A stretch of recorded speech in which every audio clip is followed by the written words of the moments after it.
Through. All right, there we go. What's up? Hello. Good day, beautiful black people. It's a beautiful day in the neighborhood. And this neighborhood is the Melanated Air Hour. So for the next hour, you get to come and hang out with all this melanin, all this beauty that is right here as we talk about what's happening in the world from the melanated perspective. I am one of your co-hosts, Lene Javette, at I am Lene Javette. I don't do this by myself, though. The Melanated Air Hour has four and sometimes five beautiful black women. Our co-hosts today are going to be Teddy Ewing at The Real Teddy Talks. Make sure you guys go check her out and follow her. Also, Miss Keisha Ravenel at We Inspire Brand, no S, We Inspire Brand. And Miss Faye Bishop at Miss Faye Bishop in the house today with us on Thursdays. You can always see her on Thursdays.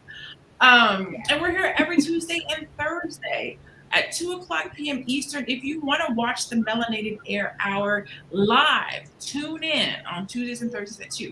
You can always watch the replays because they are just as fresh and dope. The energy is high. The conversation is dope. And we literally do this for you. All of us are entrepreneurs in some type of way or fashion. So we're looking at the world from a melanated perspective with the entrepreneur twist, a business twist, a life twist. And today, we are looking at the art of the Black woman, the body, the essence of the Black woman, and all of our beauty and what we do and who we are, and how we're exposed to the world. Is it an expression or is it exploitation? Today, the conversation budded out of the Meek Mill's album cover.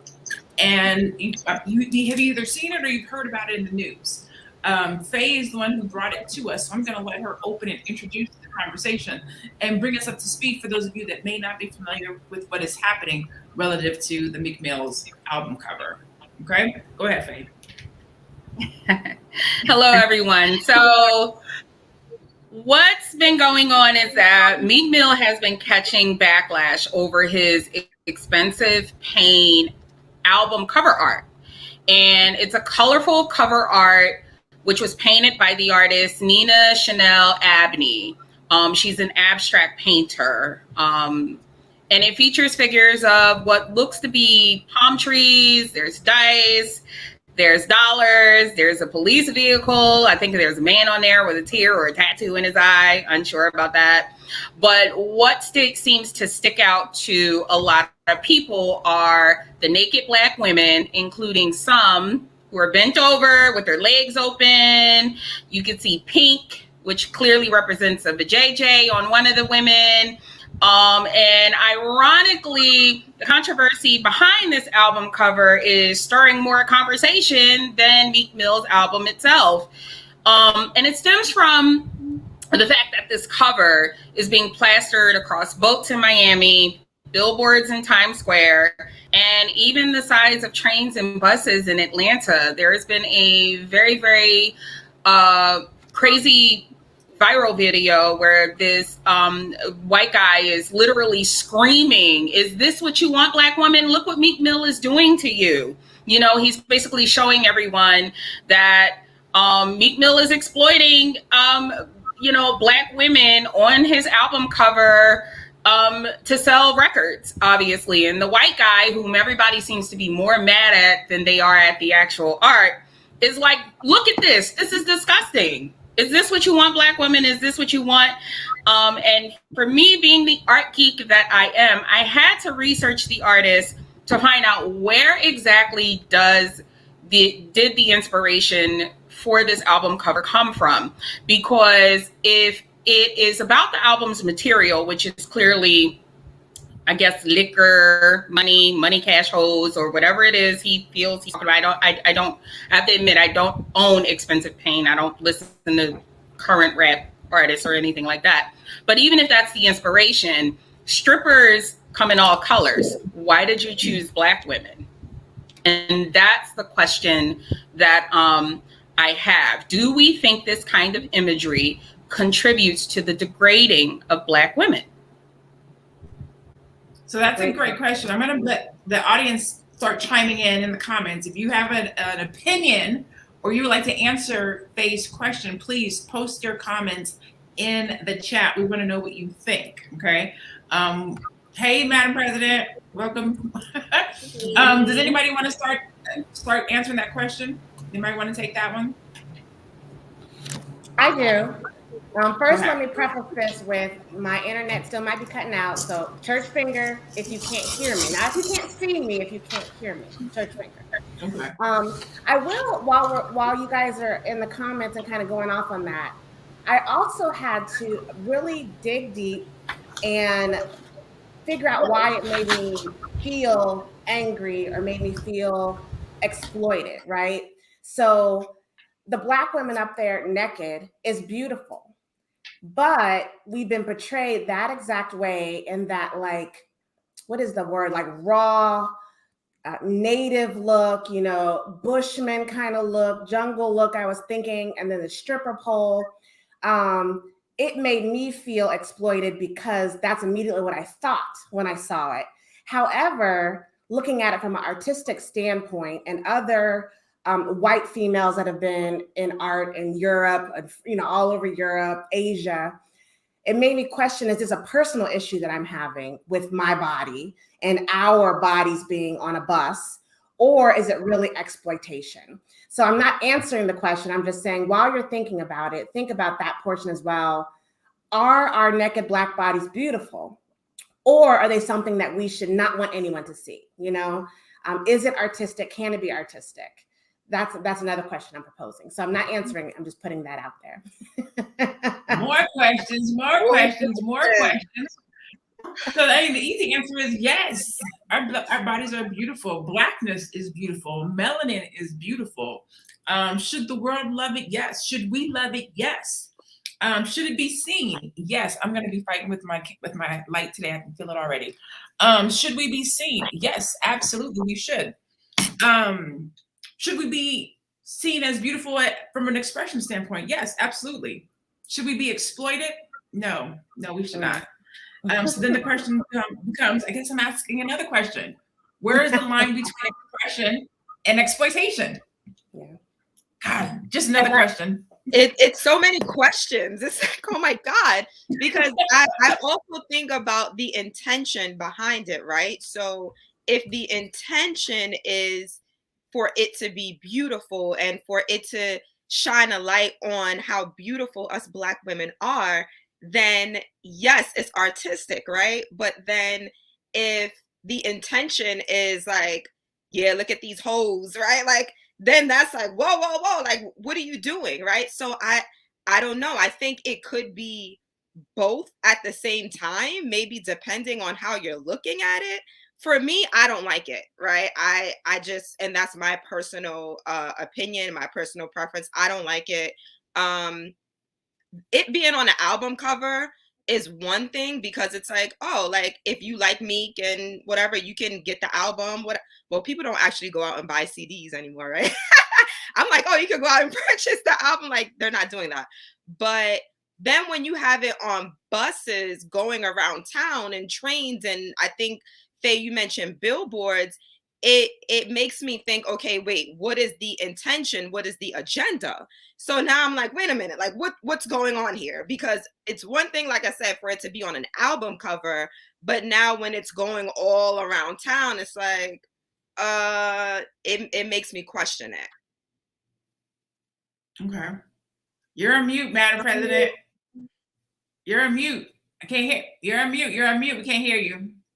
Okay, I just want to say, like, hey everybody, first of all, and I just want to say that I personally, I get everybody's sentiment, right, when it comes to how they feel regarding the bus, and I feel like you guys are posing great questions, and I also believe that the biggest issue is that after that bus ride passes, there isn't another bus with women from Melanated Air on there. I think what's happening is there is two the forefront of the images is just these women and these things, and there's an imbalance. See, white women have the privilege of being not exploited but showcased in so many different lights. So it's to the point where when you see them, you know, they can be thin, they can be thick, they can be mothers, they can be firefighters, they can be all these things. But then for some reason, when white supremacy want to green light something for us, we just got to be, you know, we got to be the naked version, the exploited version. And I think that's the issue, because I think we had the conversation previously where, hey, we do have sisters that strip. We do have sisters that do this. And, you know, they still welcome to the All Black National Convention. You know what I'm saying? But it's just not who we all are. So I think the representation, there's a huge imbalance when it comes to representation. Now, the hardcore reality is, what's the expectation behind a rapper? What's the expectation behind a rapper, former drug dealer, you know, prisoner that hasn't, you know, pretty much been reborn? What's the expectation? You know, I don't think you're going to have Meek Mill straight up spitting, you know, Dr. Boyce Watkins and Clark Anderson, you know, lyrics until he's reborn, until that becomes a part of his life. So I think that we are not a monolithic people. And I feel like what is important for us as a people is that we got to start shedding the shit that they keep putting on us. Like, we can't keep on being like receptive and accepting into like, oh yeah, that's Black women. No, that's her. That's my sister. That's her. But let me tell you what my issues are. Let me tell you where I stand. You know, the sister who straight up knew, that's her. But I think that what happened is we just been grouped. That's it. We just grouped. And I feel like we got to have a space where where Meek Mill and his audience, that's for them. Melanated Air, that's our people, that's for us. You know, but we still have one come and go of collective, you know, empowerment and betterness. I like that. Faye, you're muted. So you're saying, oh, go ahead. Sorry, babe. You're muted. I think there we go. Sorry. I just feel like abstract art has a time and place. And I'm very glad that Madam President brought up the imbalance. You know, there's this and there's that. The problem is that's not being distinguished a lot in our community. And that's why I brought up the fact that abstract art has a time and place. We have pictures in our home. You know, my mom and mommy had pictures, certain types of Black art hanging in their home where the woman may have been topless, or you have maternity shoots where some women have the belly exposed or parts of their body are bare, and different things like that. But it's art, right? It's art. But is there any type of abstract art that shows us in a different light? And those are the pictures we don't see. You know what I mean? And like Madam President brought up, you have the imagery of Meek Mill's album on a bus, but where's the photographs and the pictures of melanated air women or fly Nubian queen women on another bus? And the thing about it is that this album is being used to promote problematic, drug-filled, violent, and degrading music, obviously. I'm just going to say, I tried so hard to research exactly where Nina got her inspiration from for that photo, for that painting, because as an art geek myself, there's always inspiration. But if we're going to go with what inspired Meek Mill use it, who is who we have to go off, we have to look at what his album is about, which is clearly drug-filled, violent, degrading music, how he sees women, how he sees life, how he sees money, how he earns his money, and whatever. And when you put it in that context, you have to really ask yourself, is this something we want children to see?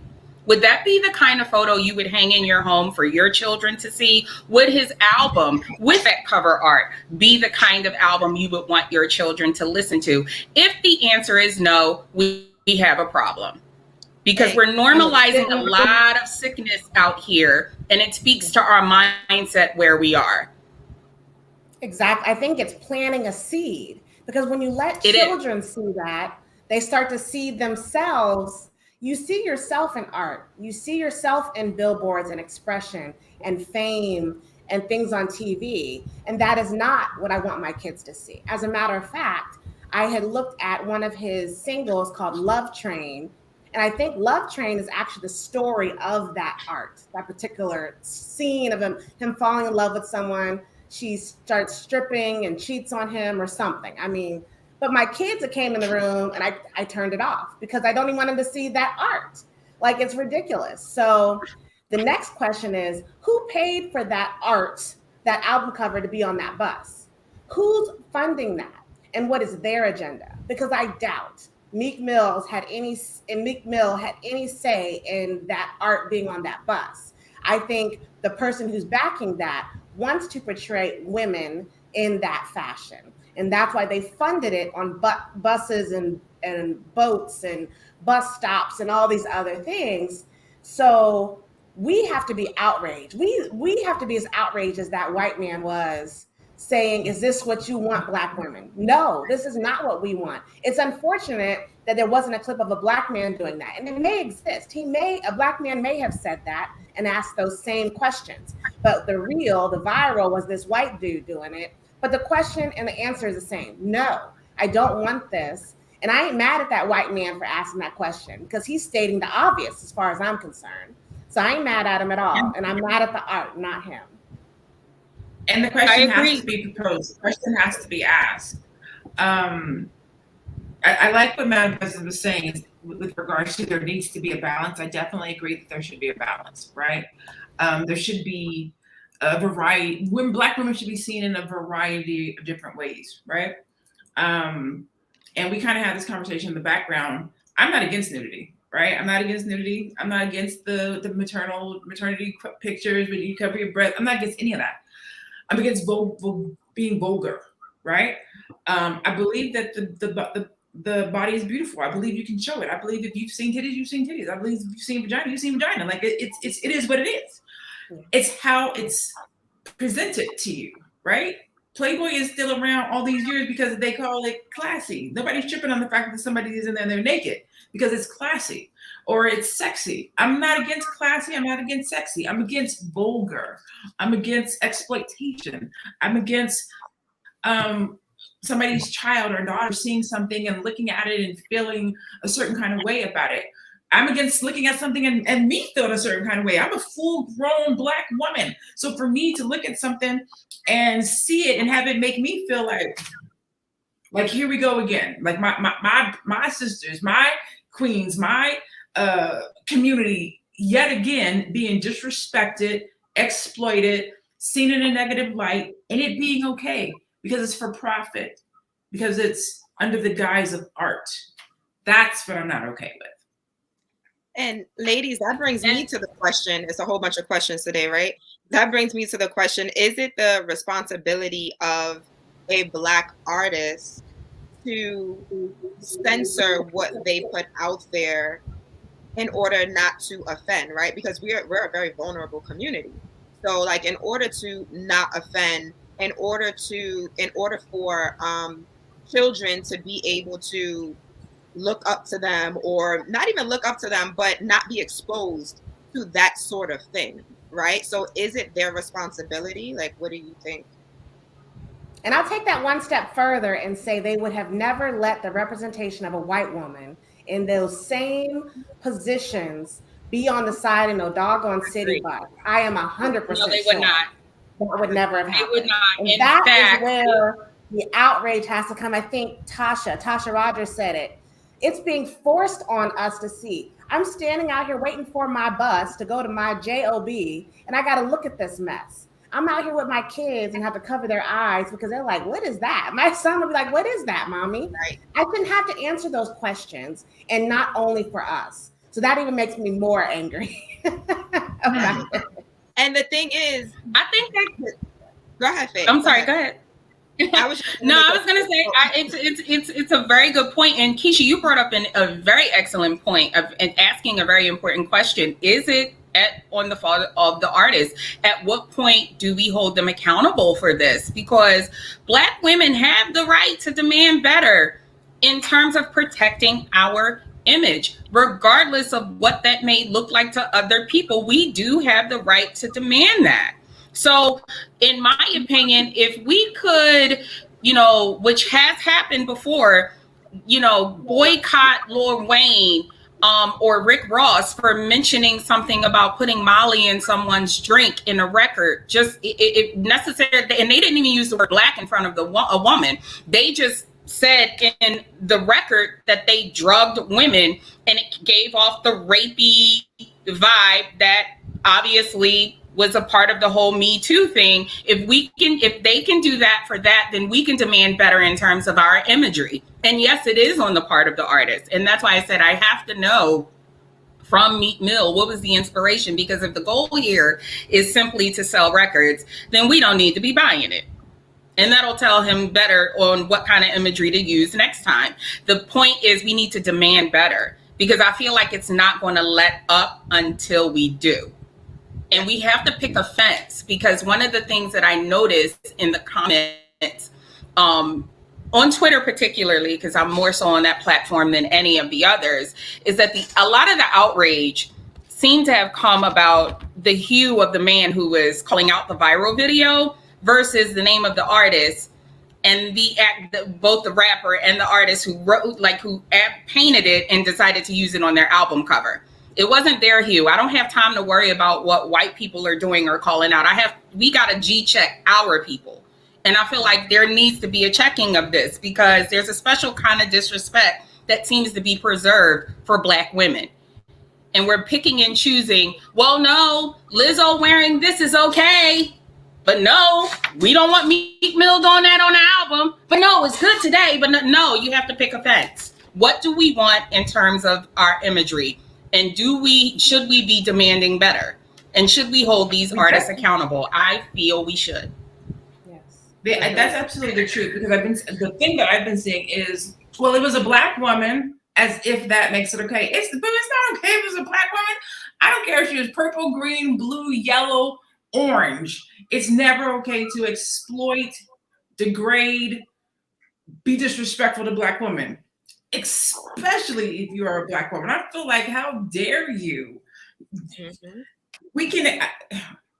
We almost expect it from everybody else, but when we start expecting to be disrespected and degraded by our own people, like, that's a problem. That's a serious problem. If you get a job in a position to do something for your people in your community, I would hope that somebody looks at it as an opportunity to do something with some grace and something that's uplifting and empowering. To use your power, your art, your passion, your talent, your blessing to, I'm going to steal this line, punch down on Black women. Like, I can't. It's Meek Mill's fault, yes, but it's the artist's fault too. Yes. And I think you have the artist is a Black woman. Well, it's the Black woman's fault too. She is taking, okay, so the crazy part is, when I saw her as the artist for this album, I was like, wow, her name is Nina Chanel. Now, what I've noticed about art collecting, Black folks, rich Black folks and art collecting, right? I think it's a classist thing. Poor people ain't walking around collecting Black art. It ain't happening. But what I have noticed is rich folks, high upper middle class folks, they go and they collect this art. So this artist, Nina Chanel, she's one of those artists that's a Black artist that has made her way into the art industry, respected amongst her peers, probably make a good killing for a penny. When she releases something, it's completely sold out very quickly. She even did some things with Uno. They released some cards, probably $60, $80 Uno cards that you can resell for $120, I'm sure, right? Mm-hmm. So when I was thinking about it, I said, now she's a Black woman. He solicited a Black woman to create art representing his Black world. I don't think it's for all of us. I think it's for him, his world, his supporters, what he's going through. Isn't that what all the art is? They said Mona Lisa was beautiful. We all saw Mona Lisa and didn't think so, you know? So it's like, I believe that, you know, the two of them have a right to depict this certain artist. I don't believe I have to wear it. I'm trying. Like, this is, I feel like, and this is what's crazy, because I feel like this is what W.E.B. Du Bois talked about, double consciousness. A Black man cannot exist without navigating through two worlds. A white world, which gave Meek Mill millions of dollars, right? Millions of dollars. You got a dream, you got something to say, we got music, we got studio time, we're going to give you what you need. And then the Black world, us, you know, we got to say, no, that's not how you handle that kind of opportunity. It's almost an impossible space to navigate. So I'm at a space where today, because I don't know if I'm gonna be like this next Thursday, you know, but I'm at a space today where I'm like, okay, I'm gonna give him some grace. You know, I'm not a Meek Mill fan. If Meek Mill was having a concert, I don't think either one of us would show up. It's not for us, you know. I don't know. For me, this is a guy who said that Lori Harvey is on his bucket list or wish list or whatever you call it. Do you honestly think that Steve Harvey or Lori Harvey would allow Meek Mill to plaster her on his cover art fully nude and naked so that it can be exploited in all sorts of ways across a bus, a billboard in Times Square, in front of kids, or anything like that? See, I think for me, and I get what you're saying, Chanel, but I got to push back a little bit, because I think we pick and choose what side of the spectrum when it comes to art that we are holding grace for, and what's, in other words, what's tolerated and what's not tolerated in terms of, you know, when it comes to exploitation of Black women.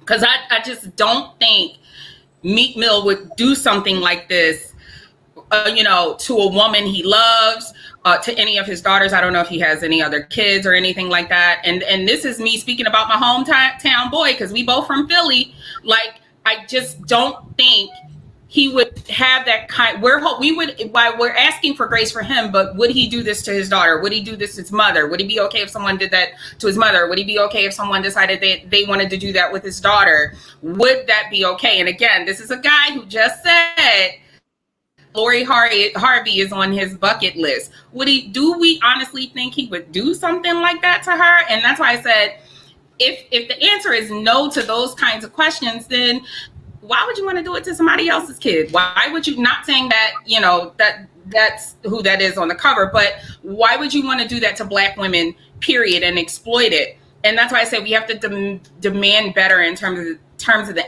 imagery we want out there, because what I'm seeing going on, at least the vibe I got from the painting, which is the same vibe I get when I look at Lizzo, I'm seeing modern day Sarah Bartmann complex going on. And for many people who are not familiar with her, she was a South African woman who was exhibited as a freak show attraction in 19th century Europe under the name Hottentot Venus. Okay, she is also one of the first Black women who was known to be subjugated to human sexual trafficking. And she died at the tender age of 26. And the Sarah Bartmann story is often regarded as like the epitome of racist colonial exploitation and the commodification of the dehumanizing of Black women and Black people. But when you look at people like Lizzo and you look at that abstract art that Meek Mill has on his album cover, it's the same thing. If you look at the pictures, it's just a modern day version of it. Yeah. And it's like, we would look at what happened with Sarah Bartmann, and oh my God, if you guys read her story, the things that they would do to her was so disgusting, because they had her in a freak show exhibit in like the early 19th century carnivals that would travel across Europe. if you look at that and you look at some of these over sexualized rappers, and I don't need to go there on the Meg Thee Stallions and Cardi B's alike, and you look at that and you just think about the Sarah Bartmann story, which would discuss us all, but we're looking at Meg Thee Stallion and what she's doing as okay. We're looking at Lizzo and saying, go ahead, girl, body positivity. But we're looking at the Sarah Bartmann story and we're thinking of the racist colonial exploitation. So we need to pick a fence about where do we want to be and what direction we want to go in terms of the Black women and art and expression and exploitation and the balance between the two, and get there and actually stay there, because it's like it's a complex that's going on. That Sarah Bartmann complex I'm witnessing is very real, and it's everywhere, and it's Black women only. It's literally Black women only. There are no white versions of Meg Thee Stallion. There are no Asian versions of Cardi B. There are no Indian versions of Lizzo. So we need to decide about what it is about our image we want to protect, and we need to pick that fence, and we need to really stay there. And Meek Mill, I need him to be a lot more clear about how he feels about Black women, because again, I doubt if this was Lori Harvey, would he have done something, who's a woman he's crushing on hard, would you do something like that? No, you wouldn't. And if the answer is no, don't do it to somebody else's daughter. Don't do it where it offends other Black women. I think we also have to understand collectively that it's not only white people that contribute to white supremacy. So I wonder how people would have felt if it was a white artist that painted that, right? Then it would have been an outrage. But because it was a Black woman, it's like, oh no, it's okay because she's Black. And it's just like, well, no, you don't have to be white to contribute to white supremacy, right? There are a lot of Black people that are contributing to us staying where we are. So we have to look at that too. And the whole issue with like Lizzo, and I see people like, oh, well, when Rihanna does it, it's okay. But when Lizzo does it, it's not okay. It's not okay, because there is a time and a place for everything. There is also a body type for everything, right? Like even me, I'm small, right? I'm a petite little thing, but there are certain things that I cannot wear because it does not look good. It's not flattering. And I'm sorry, but it's not flattering on Lizzo. And it is what it is. Like, sorry to say, beautiful woman, beautiful, a voice and very talented. But why are you doing the things that you are doing? And I feel that a lot of it is for this attention. There is an agenda. And I actually had to check myself, right? Because the picture that she wore the see-through outfit to Cardi B's birthday or something, that's what we were talking about in our chat. And I was just like, oh, here we go again. But I'm like, damn, she did wear it to a party. So maybe I can give her some grace with that. But a few years ago, when she showed up with her ass out to a Lakers game, that was not okay. Like, there is a time and place for everything. When she's on this TED Talk talking about, yeah, I'm twerking for my ancestors and the church ladies, that is not okay. And it's like, and as Madam President said earlier, there's no balance. Like, where is the balance? This is not all that Black, like, this is not this is the representation of Black women. And this is what people are seeing. They're not seeing us. And I would be a liar if I said I didn't listen to Cardi B and Meg Thee Stallion, because I do, but I'm grown.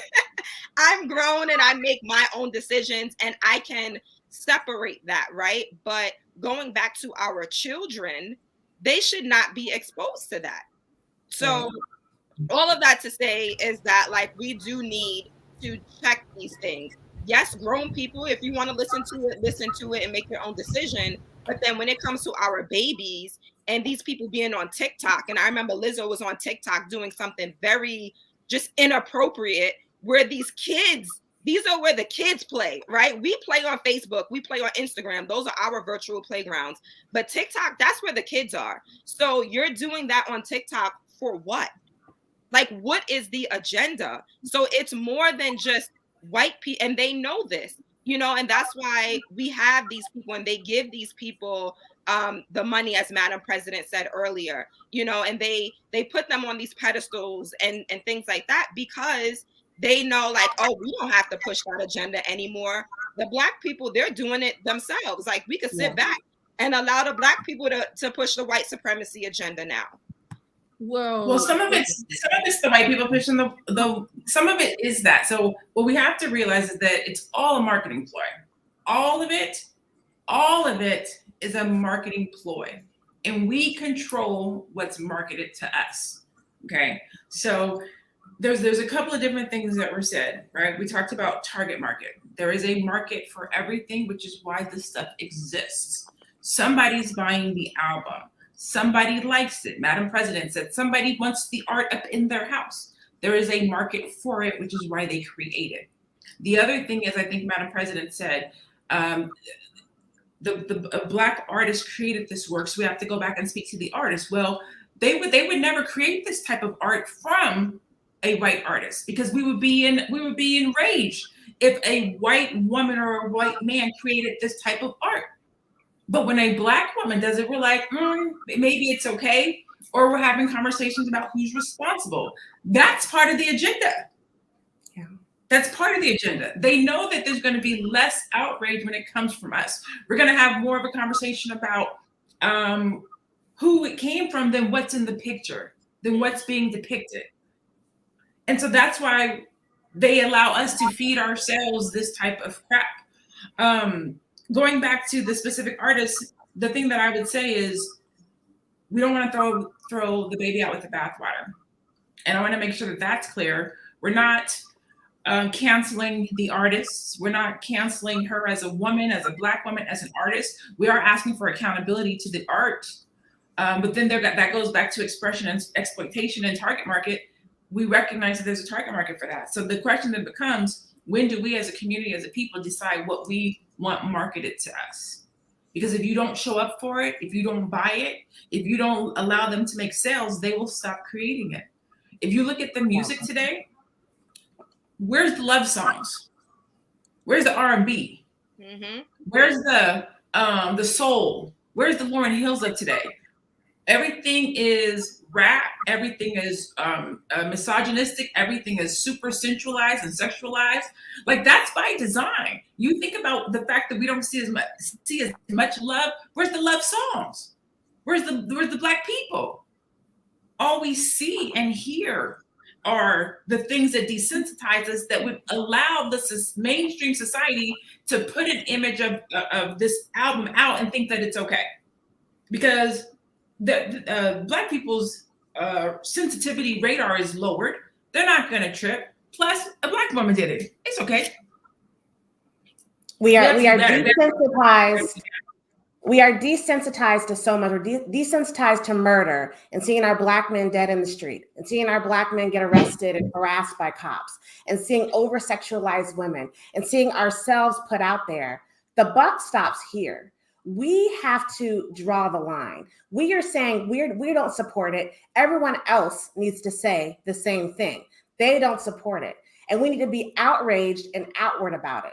Let's not forget, 2 years ago, we were trying to free Meek Mill because he was being sent back to jail on a probation charge over something silly. The whole community gathered to get this brother out of jail and not have to go back to prison for breaking his probation for like riding a moped or motorcycle or something. And this is what he gives us in return. We have to say heck no, and we have to draw the line. And it's so sad because on the YouTube where his album is, where you can hear all of his tracks, and that album covers on every single track, the whole track, dancing around palm trees and the woman in her cartoon way dancing, very Sarah Bartmann-ish. There are people loving it. They're eating it up. They want it. They want more and more of it. And I'm like, we have to stop it. Everybody can't come to the awakening, okay? So everybody's not going to be on this path. But we who are in the comments and are on Melanated Air and listening to this, we have to draw the line and say that it has to stop. What is it? With great power comes great responsibility. These Lizzos and Meek Mills and Cardi B's and Meg Thee Stallion, they really probably don't know better. They like the money. They like the fame. So it's our responsibility to say what's acceptable or not, and they will conform to what we want and what we'll tolerate, not the other way around. Well, I believe that we are so far behind, and the same things was the 90s, you know, with the hip hop when it was making this progressive way to mainstream. You know, it was always this big issue. Nelly swiped the woman's. He used his credit card to swipe it down a woman's butt. That was the thing. I believe that these things, because we're hitting the wrong target often. It is old white men who's signing artists, but somebody's buying the music. So the issue is it's working. We can have as many marches as possible, but somebody's getting rich off of this stuff. So the reason that I think Lizzo and Sarah Bartmann are different is because Sarah didn't have a choice. Lizzo chose to walk outside in nudity. Chooses. Yes, she chooses. She's like making a conscious decision every day. Yeah, I'm wearing this sequence today. I don't give a damn. I'm wearing this. Now here's the vulnerability from my end. As a fat Black woman who is tall, who's overweight, and who's Black, I think a society puts a heavy pressure on how you should be, right? So I think her level of rebellion, it's not mine. It's not mine. I don't take it on. You know, I don't think you go around showing your butt. You know, I don't want to go to a Lakers game and see Lizzo's ass. I don't feel like that is empowering. That's not my level of empowerment, you know. But you know, I don't know why Lizzo does it, but I think that kind of outrage in the world of celebrity, you know, keeps people talking. This shit is a high. These artists, they are under pressure like somebody at Starbucks trying to keep the coffee warm, okay? They are under the same level of intensity with keeping a freaking job. They are constantly trying to figure out how to stay in the media, how to get attention, how to draw outrage. It works sometimes, and sometimes it's just like, God damn, is that necessary? But I'm gonna tell you a story. I have a friend. She went to do a video with was one of the rappers. She went to do a video with one rapper, I want to say Waka Flocka. She says she goes to the video shoot. This is one of my dear friends. She's a director. She goes to the video shoot and everything's popping. She's like, and the energy is so sexual. You know, guys are like, y'all turn around, let me see. And she just said that she wanted to be a part of the video. She said, but she just said, I couldn't be a part of the video that way.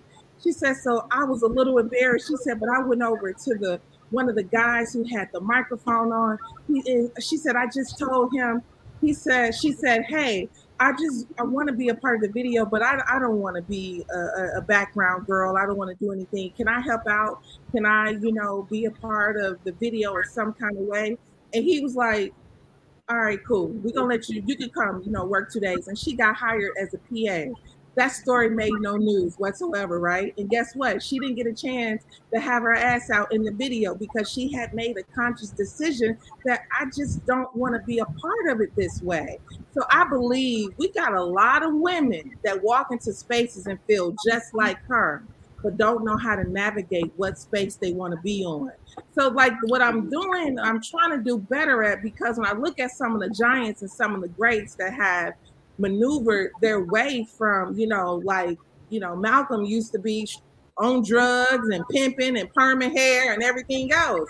But there was a time where he just says that, I got better. And he, instead of just pretty much like hounding everybody, you ain't like me, you ain't like me, you ain't for me. It was just like, oh, that's my brother, that's my sister, come over to my side.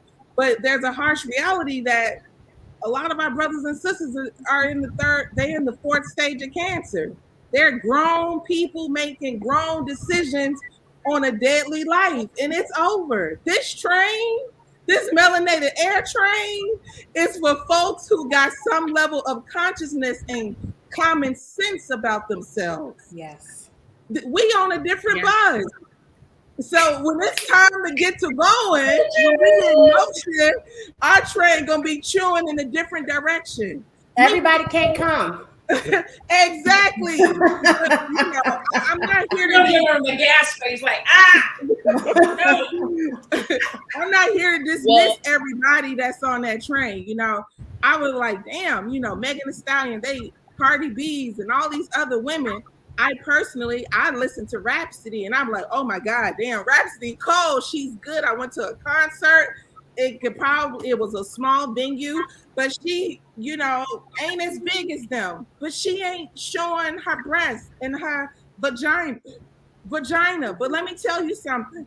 The lower vibrations is in a multitude of millions. People operate off that. People are living in that space, but I am not joining them. That's why we come in. That's why we come in and we go join the red carpet with the Lizzo. What's up, Lizzo? You got your ass out. Girl, that's not me, but you know. And then guess what? When Lizzo come around, Madam President, we're going to talk about white supremacy. We're going to talk to her about Sarah. Damn, I didn't even know about Sarah. Well, this level of consciousness is an introduction. You know what I'm saying? Like everybody didn't get it. Yeah. So I'm sorry, guys. It's okay. I just Lizzo for me, and I even have to say, Lil Nas X and all that would probably not bother me if these two people, among many others, didn't see themselves through the same lens that white America does. And they feel they have to act according to the mammy and hot Venus lens that white America wants to see us through. Funny.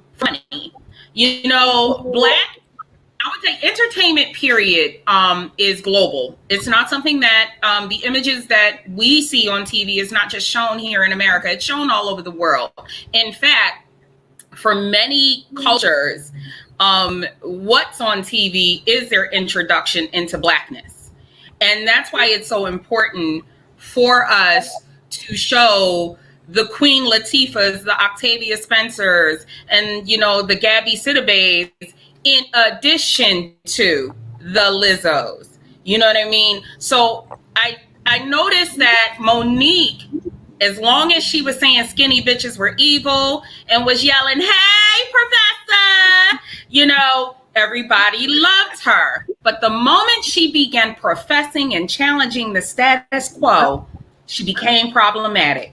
That very white supremacist industry that glorified her helped to take her down. And one of our very own sisters and brothers was a part of that pack. You know, That's Lee Daniels, Tyler Perry, Oprah Winfrey. So that's why I say, you know, it's a shame that we have, you know, the Lil Nas X and the Lizzos out there doing what they have to do in order to get money. But we don't have enough Moniques who are saying, no, that payday is not worth me doing X, Y, Z. And I feel as though that's the balance that we need that will even out this space. I think that is what would, challenging the status quo is what will be the takedown of us taking back what is ours in terms of our Black image. Because right, again, we're normalizing sickness. It's everywhere. And it's like back in the day growing up, we had TV and we had radio. You know, they always did that saying, if video killed the radio star. It did, because the moment that these images got inserted, it got worse and it got worse, and it's getting progressively worse. But unfortunately, we don't have enough people. We don't have enough of the Moniques out there. It's just too much Lizzo. It's too much Cardi B. It's too much Meg Thee Stallion. We don't have anyone saying, no, I'm not doing that. I'm not doing that. As Madam President said, you know, you making the conscious decision to say, no, that's not for me. It's just too many. And it is. As speaking as someone who works in the casting industry and puts out some of these casting calls, many of which I've had to turn down because they're so exploitative for certain movies.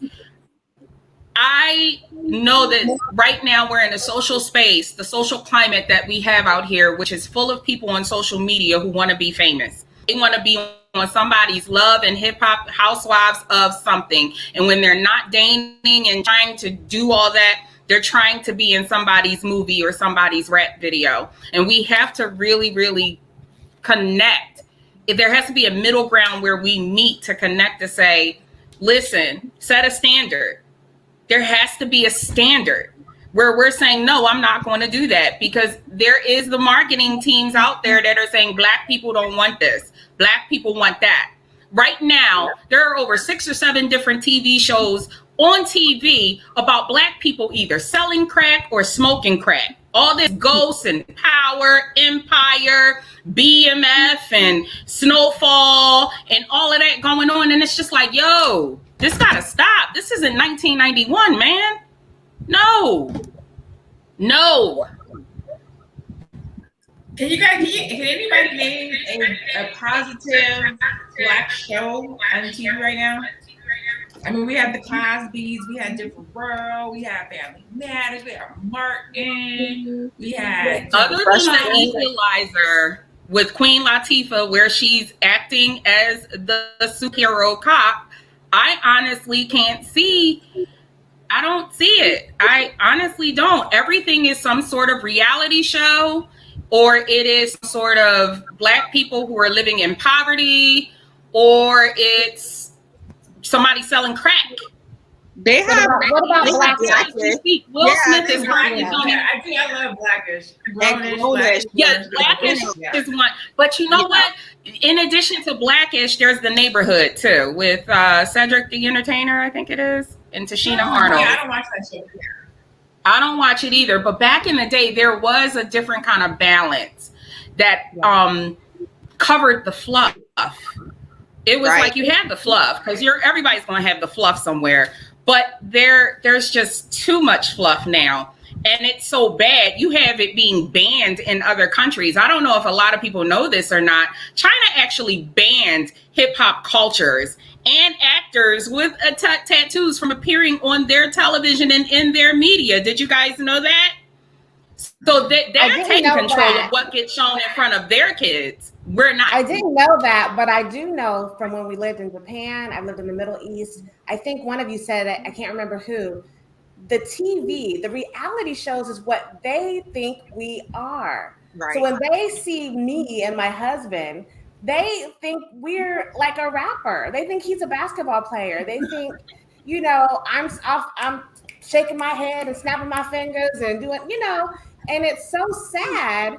Because then I have to be who I felt like I've been my whole life, is the representation of Black people, and say, no, all Black people aren't like this. And that's a lot of pressure.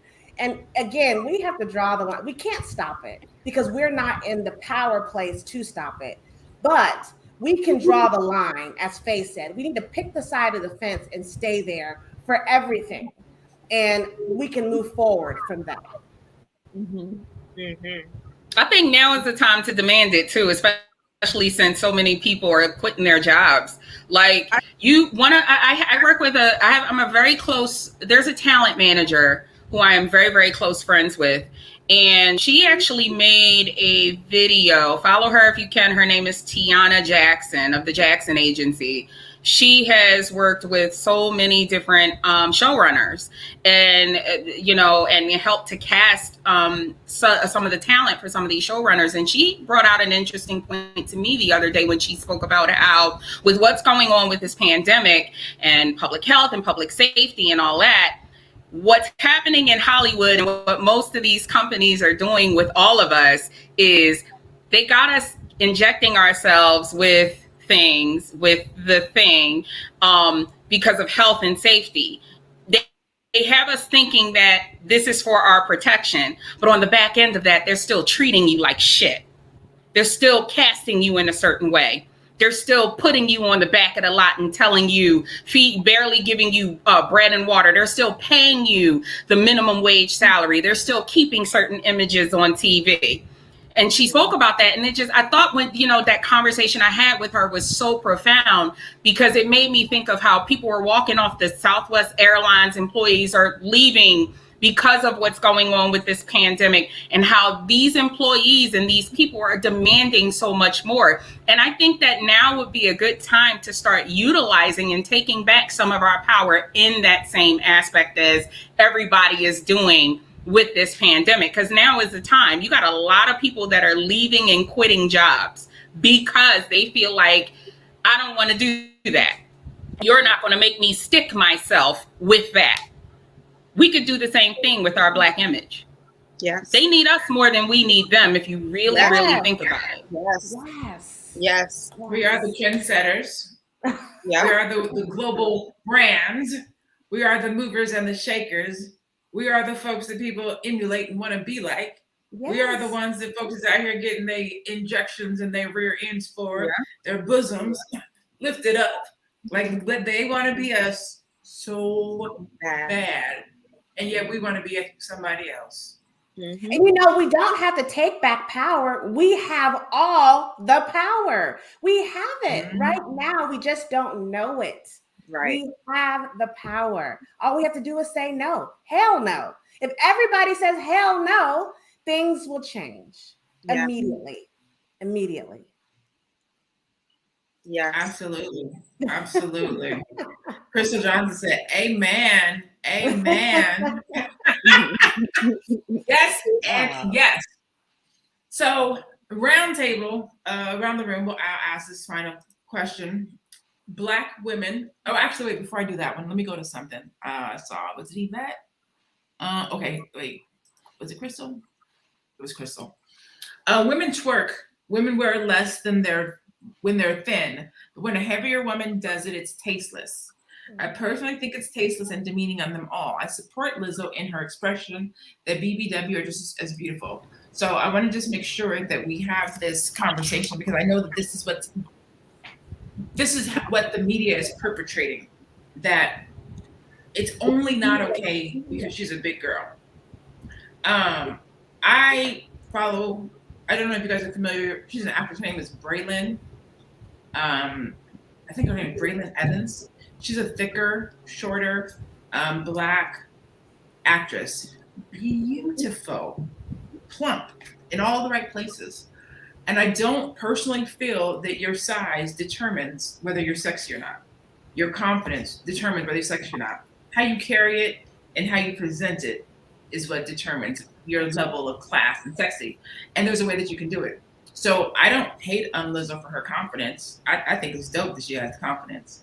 I don't hate on Lizzo for her talent. I hate, and I don't want to even use the word hate on because I don't hate on her or hate her at all. I do have a problem with the mammy representation, right? There's a way to be confident and sexual and sassy without being nasty. So, and that's not size specific because you can have a skinny girl out here doing the same damn thing and it's not cute. That's my 2 cents. And can I feel like Lizzo is being seen through this lens as if she's the first plus size Black American woman in entertainment. She's not. We have tons of them. There's Queen Latifah. We had the late Natalie Desselle. We have Gabby Sidibe. We have the I don't know all their names, but there was quite a few of them on Orange is the New Black. We had a couple of them in the Color Purple plays and theater. They're everywhere. I really think seeing and kind of coddling Lizzo, which I'm getting from a lot of this conversation about her, and seeing it as everybody's out to attack her, we need to stop that because she's not a wounded bird that fell out of a tree. She's a plus size Black entertainer. There are tons of them. I think people have decided they don't want to see her like that. But I don't think if they would want to see Queen Latifah that way either. I don't think they would want to see Gabby doing it. But I also don't think they would want to see Beyonce or Rihanna or anybody else doing it as much either. And again, you have to think about the kids. It's okay to still be supportive to an artist or those that we like to watch on TV and things like that and saying, okay, what you just did right there is not for me. I'm not okay with that. And I feel like we're looking at everything nowadays, especially in the social climate we're in, through this kind of partisanship where it's one way or the other. No, it's either you agree with me and you agree with this, and even no matter how wrong it is, you agree with it, or else you're canceled. And I don't like the message that's sending, because we have to think about the next generation that's coming up under us, and the fact that they're looking to us to lead them. And I have a lot of nieces, tons of them. I actually have 37 nieces and nephews, 14 nieces. Out of that 37, no, I don't want them to twerk at a basketball game. Right. I just don't. I think we all can agree to that. And it's okay to still love Lizzo and not agree with that. And that's the point where we need to get to. Yeah. And Crystal, you're right. Fat shaming is not okay. Yeah, I just want to make sure, Crystal, fat shaming is not okay at all. I'm not getting that vibe. And I don't think with fat shaming. And then just as far as Lizzo, where people's like, oh, it's okay to be confident and she's confident. I don't feel that Lizzo is confident. And that's my issue. I feel that she's doing it for attention. I think she's doing it because it's the exact opposite of confidence. She needs that attention. She needs that attention from people and that validation. So it's kind of like that kid, right? It's that kid that is like annoying. So it's just like, oh my God, like you're so annoying. Like get out of here. I think that's where the majority of us are coming from. It's not because she's confident that and I don't want to say attacking, but that we don't like it. I feel that if she was confident, and you can feel that energy, right? Like we pick up on energies. And I think because we feel that energy of like, she's doing this for attention. Like, and we don't like stuff like that. Like, girl, get out of here. You're doing that for attention. Like, put some clothes on. Like, we'll love you anyway. We'll love you just playing. She plays the violin, right? Just playing the violin and singing. Like, we'll love that. But now you're doing too much. And we don't like people that do too much. Like, you are a beautiful woman. You don't have to do all of that. Yeah. So just beautiful and talented. Beautiful and talented. Very talented. You don't have to do that. And smart. You are kind. Smart. You are smart. You are smart, intelligent. Yeah. So the thing is, the reason, so Beyonce gets on television very often, and she rarely has on clothes. Most of Beyonce's performances are in leotards, and she doesn't wear clothes often. Like, I mean, I think they have presented her very fashionable and classy and all those things, but she's in nudity too. She recently had her ass out. And I think what somebody mentioned in the audience is because of Lizzo's size, there's this constant outrage behind it. It's in your face. You can't deny it. It's because of her size. She's keep coming up in conversation. And I haven't even tapped into, is it confidence? I think it's just a part of celebrityism and a part of, the role that she has in fame and as an artist, so it's like this constant outrage. But I think that when I know what people were saying, when Rihanna do it, nobody says anything. And I think almost that's why she keeps doing it. Almost. It's out of not the things like I'm being nude at the Lakers game, but things like, I'm going to wear my body however I want to. I'm not going to ask for permission. I'm not going to think about people's kids because I ain't got kids. I'm just going to go out and wear what I want to wear when I want to. And I think it's like, yeah, I don't think I care to think about what people think at this particular time. I haven't kind of sided. Because like when I think about people who do play an instrument, I do think it does require a certain level of intellect, a certain level of mind to play an instrument. You have to learn music. Anytime you learn a new language, that's saying your brain is working. It works. Now, emotional sides of people, that's a whole nother brain, but I kind of feel like there's a little bit of like Lizzo's size is the reason why she keeps coming up in conversation about apparel and self-respect along that side. I'm a more conservative dresser in general. My mother, when growing up in my household, my mother and my grandmother, and this is important too, how we are raised have a big impact on our personality types, how we dress, etc. Right?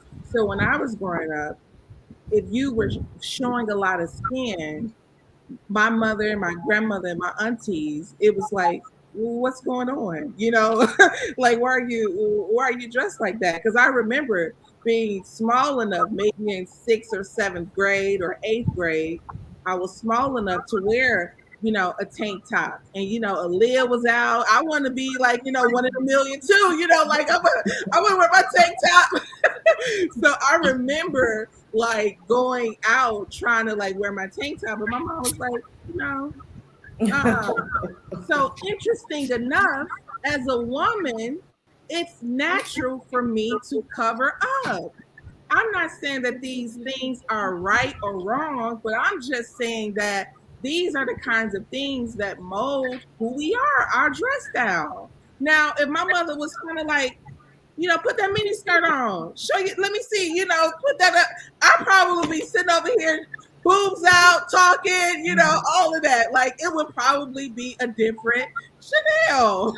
But because I didn't have that, because being conservative was more on the lines of my mother and my grandmother, that's just not my issue. Sugar is my issue. Like, that's my problem.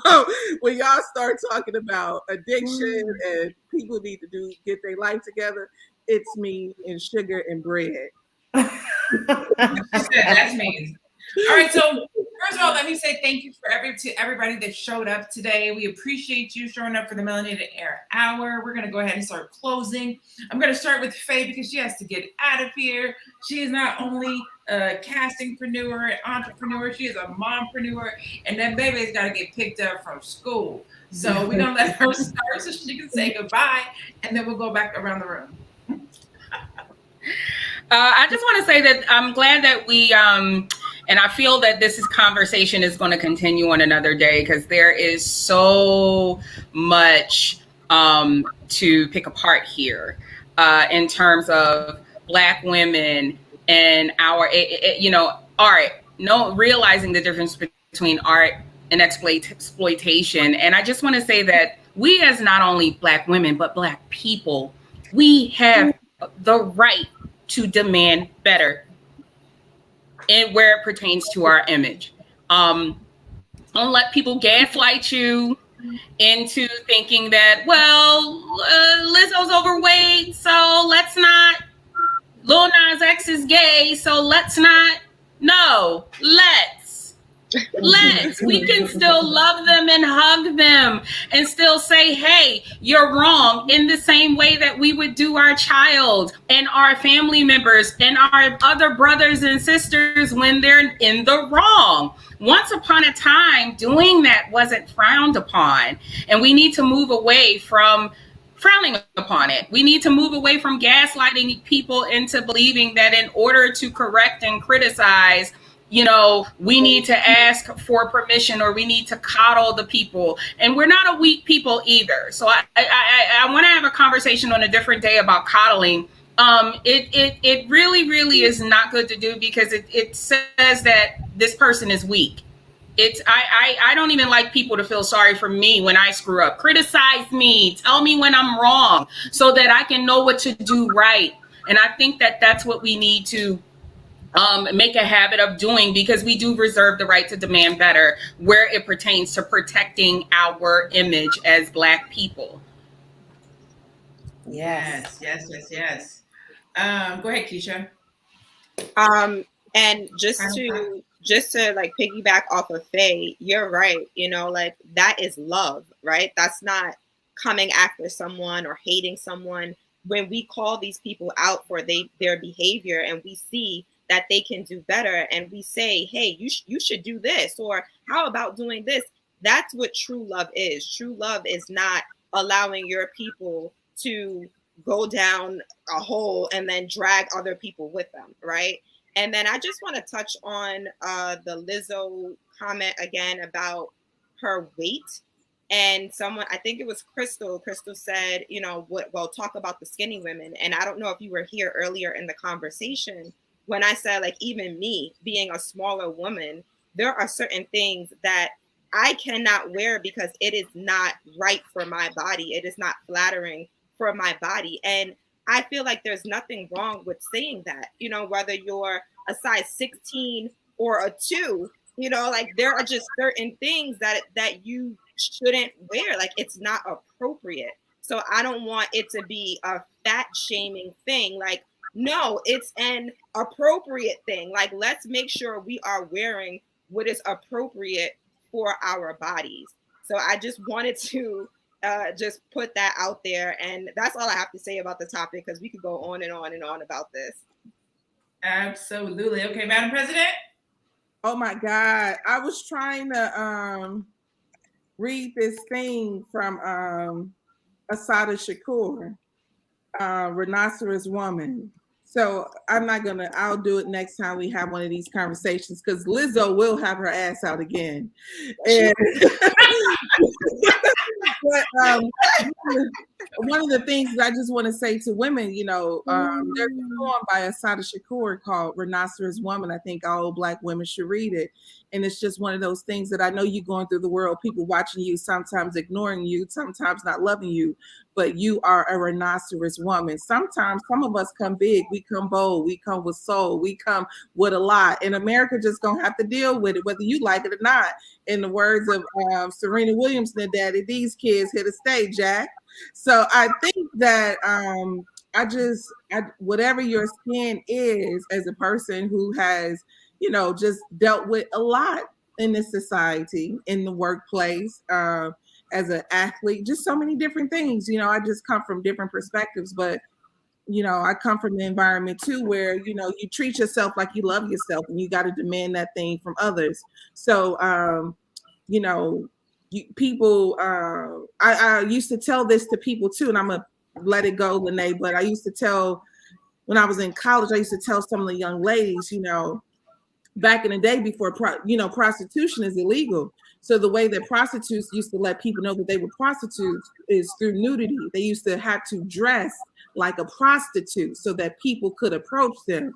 So sometimes if you find yourself being dressed like a prostitute, don't be surprised you being approached like one, because that's where it comes from. So I think that we should be cognizant and have a sense of awareness about self at all times.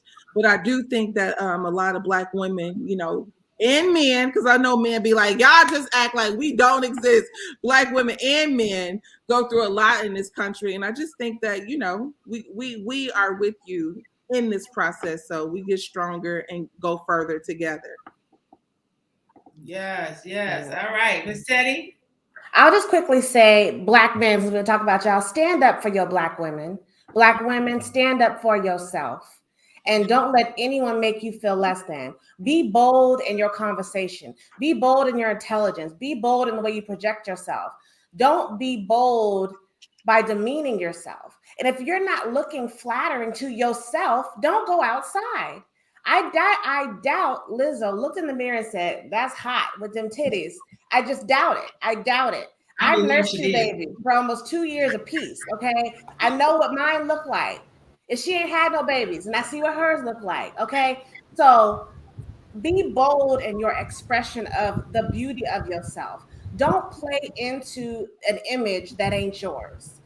I could go on. Like you said, I could go on, but we need to love ourselves. I love working with you ladies because y'all have so much good vision and perspective. It has got me thinking, and I'm sitting here like, tell it, honey. So I love it. Love you ladies. But we got to protect ourselves. Black men, you got to protect us. So the next video I see going viral about that bus needs to be a Black man saying, we will not tolerate this. And throw some paint on it, graffiti on it. Instead of graffitiing the neighborhood, graffiti that damn bus and the boats and the bus stations. Yes.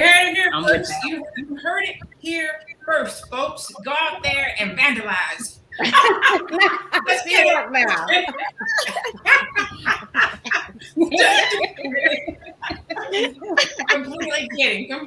kid and don't be out there vandalizing it. Unless you do it because you want to, not because you work here. You grown. You're grown, exactly. On that note, I'm going to go ahead and close because my light is just, it's like, no, ma'am, you're going to get 37 seconds. That's all you got. So you better close in this 37 seconds because I'm about to go back off. So with that in mind, thank you so much for tuning into the Melanated Air Hour. We do this every Tuesday and Thursday at 2 o'clock p.m. Eastern. We're on multiple different pages. We're on Fly Newbie and Queen. We're on Your Black World. We're on I Love Being a Black One. We're on Ladies Who Love the Lord. We're on Financial Juneteenth. We're on I think I've said them all. There's somewhere I may not have mentioned. So make sure you like us, follow us, share, subscribe. Also, go to each one of our pages: Facebook, Instagram, YouTube, Twitter. You can find Teddy at The Real Teddy Talks. You can find Faye Bishop at Miss Faye Bishop. You can find Keisha at We Inspire Brand. You can find Madam President at One Madam President with a Z. Make sure you put the Z. Don't forget that. You can find Lene. You can find me. That's me. I am Lene Jabet. I am Lene Jabet. There goes the light. But I told y'all 37 seconds. With that, we bid you farewell. You guys have a beautifully blessed Black weekend this weekend. And we will see you guys back here on Tuesday at 2 o'clock p.m. Eastern. Peace. Bye, y'all.